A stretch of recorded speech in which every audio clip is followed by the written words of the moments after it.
but the Palestinians aren't interested. There's a full-page ad in the New York Times today. It was June 28, 2011, called Israel in the Middle East, the Imperative of the Two-State Solution. It's published by S. Daniel Abraham, Center for Middle East Peace. And full-page ad.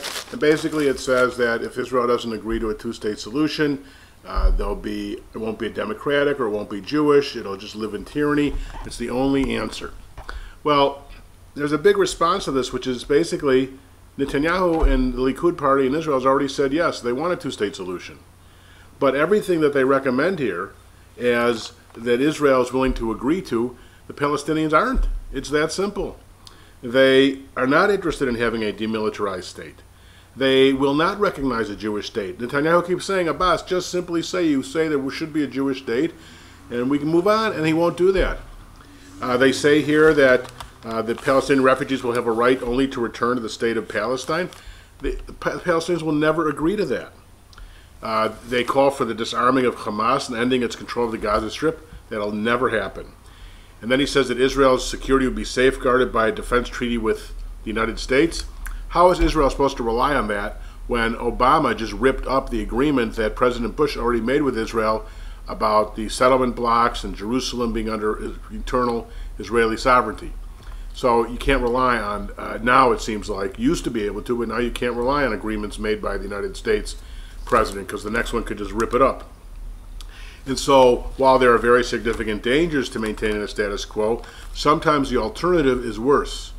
And until there is a scintilla, a tiny little bit of evidence that the Palestinians are actually interested in doing something to move towards a peace proposal with Israel, that will never happen.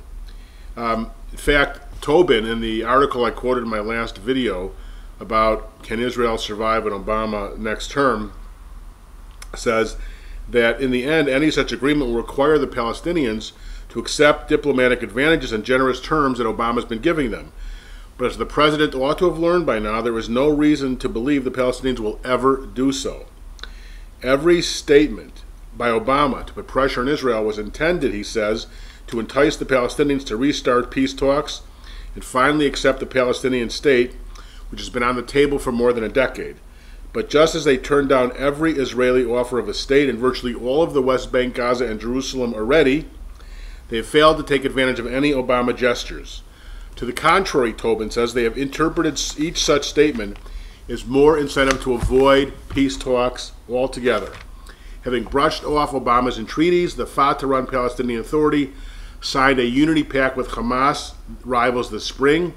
And with the PA about to go to the United Nations to try and get the body to endorse a Palestinian state within 67 borders, without recognizing Israel or accepting peace, Obama will find himself with no course of action other than to veto a resolution he basically supports.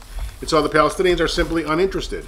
So this whole ad, which is trying to put pressure on Israel to make concessions, which they've already offered, is completely falling on deaf ears because the Palestinians simply do not want peace with Israel.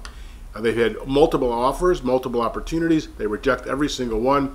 It's simply impossible. How can you make peace with somebody who simply does not want to make peace with you? That is the fundamental question.